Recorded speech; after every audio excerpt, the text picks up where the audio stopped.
Welcome back to the Comstock channel. My name is Brian Hendrickson. Today I have Andrea Fleming with us, who is also known as the Fit Advocate. Welcome. Hey, excited to be here. Thanks for being on. Quick reminder that we're going live tomorrow with David Cruz at 5 p.m. Central Time, diving deep into the fascinating world of carbon pipelines. You won't want to miss this conversation. And if you're still on the hunt for that perfect Christmas gift, you only have a couple days left, but it's okay. I've got something special for you, especially if there's a farmer in your family.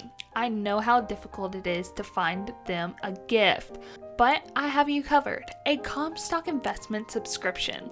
The gift that keeps on giving. This Christmas, treat your loved ones to a subscription that brings them valuable insight every day. Imagine you don't have to go to the store. You can do it all online, saving you time and saving you trying to wrap a present. Because we all know that's not easy. With a Comstock investment subscription, they'll receive not one but 2 reports daily, a podcast, and an engaging video, as well as being able to see the markets all on an app, all tailored to keep them ahead in the world of farming.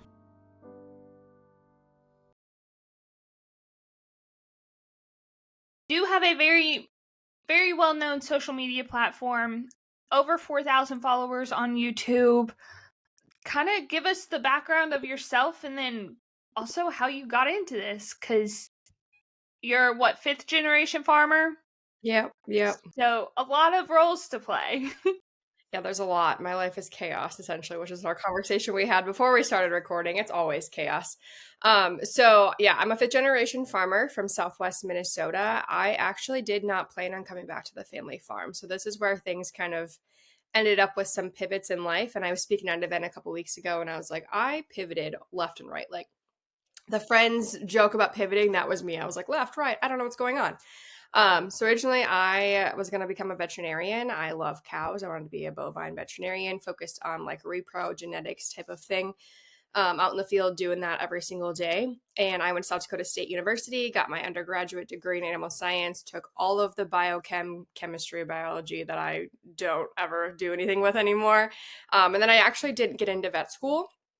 So I was in this weird like transition of I had not done an internship. I had just, shadowed at vet clinics and been like their free help getting all those hours because that's what you have to get into vet school. And like I worked at the small animal shelter in Brookings when I was there because I had to have some, diverse experience. And prior to that, it was all cattle. So I've done that type of stuff.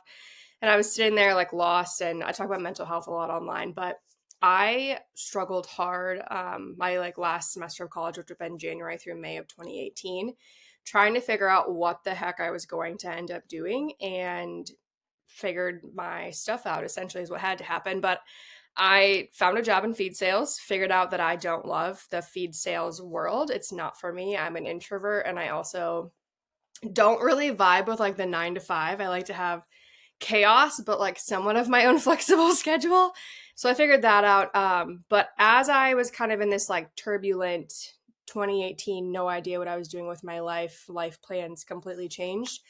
I started sharing online on Instagram. That's where things kind of started. So like January 1st, 2018, after I had gone through a lot of like the lows of my anxiety and depression really taking a toll. I had kind of fallen off the wagon per se with my fitness journey. And stereotypical January 1st, 2018, I was like, I'm going to hold myself accountable by sharing on Instagram. Because at the time, I was like, if I tell 700 people that I'm going to show up and do like work on myself, I'm going to do it. So it was that accountability aspect. So originally when I started sharing, it was like, here's my, what I'm eating. Here's my, workouts. Here's a little bit of like school in here. And I would go home on the weekend because newsflash, I also like stressed out post not getting into vet school, bought some bred heifers for funsies and went home on the weekends to go calve. And I started getting some of the questions that I thought were well-known knowledge living in a very rural community about calving season. So, things like, why is that heifer, bellowing at you while you're tagging her calf? Why are you tagging her calf? Like, what's happening?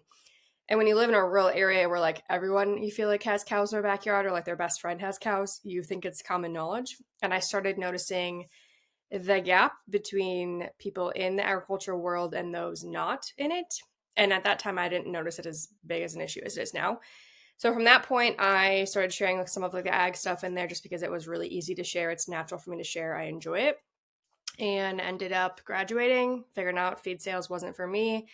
Went full-time entrepreneur in August of 2018, and that's where we're at now. But really, like, I started sharing, it was like, here's fitness. So yeah, That Fit Agvocate LLC was born. I farm with my family. I hang out with my dad every day. It's super fun. He's sassy, and have 1,000,007 business ideas at all time because I'm kind of a serial entrepreneur. But that's essentially how it happened. It like wasn't intentional. I wasn't like, I'm gonna advocate for ag online today and the rest of my life. It just kind of slowly happened as, the algorithm at the time found people. You said that you started with your fit journey Mhm. and then bought in the ag aspect of it. Has that been challenging? I mean, that's two different Yeah. two different avenues completely. Right. And that's, I mean, at the time, like when I first started doing it, not with the mindset of like, this is a business, it was just like a little extra thing I was doing to one, hold myself accountable. And it kind of was like my light through some of those really challenging months.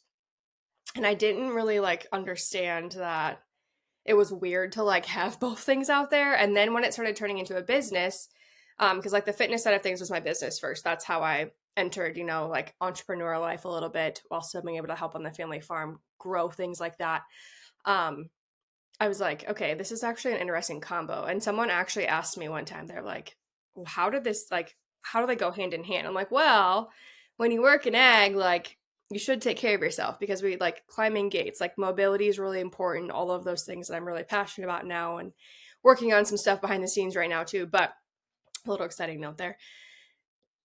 I also think it's cool because it reaches different people. So if I'm hitting on fitness stuff and it's not ag people that all of a sudden the algorithm pushes it out or they find me because of fitness, I've had people that are like, I followed you for the fitness, but I stayed because you show me what it's like to, during calving season. That's when I feel like I have the best in-depth content because it lights my soul on fire, like baby calves every day, and people love baby animals in general.